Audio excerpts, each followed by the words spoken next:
Joseph Smith, in his 1838 account, talks about unusual excitement on the subject of religion in his area, in his region. Some people have questioned Joseph on this point, trying to show that his history is inaccurate. One way they've tried to do that is to just look at a very small local area for unusual excitement on the subject of religion, namely the village of Palmyra.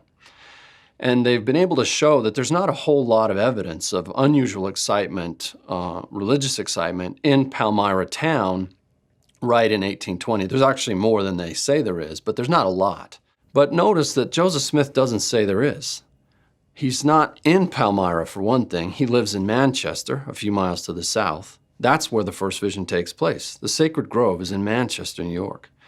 The second thing to notice is that Joseph Smith says that the unusual excitement on the subject of religion is throughout the region. Indeed, the whole district of country, he said, seemed to be affected by it. A private collector in Philadelphia has the journals of a Methodist minister, an itinerant minister, a traveling preacher named Benaha or Benijah Williams. I'm not sure how to pronounce his name.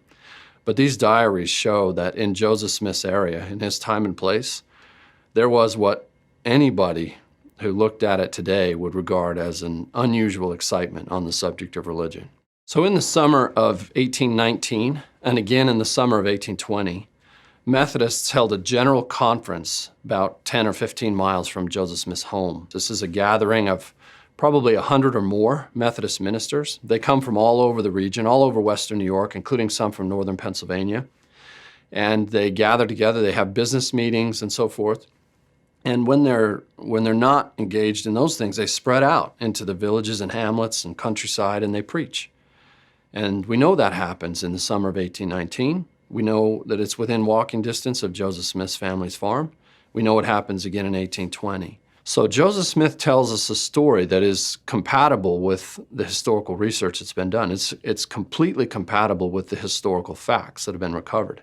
So his description that there's an unusual excitement, it commences with the Methodists, and it soon becomes general among all the sects. They compete with each other for souls.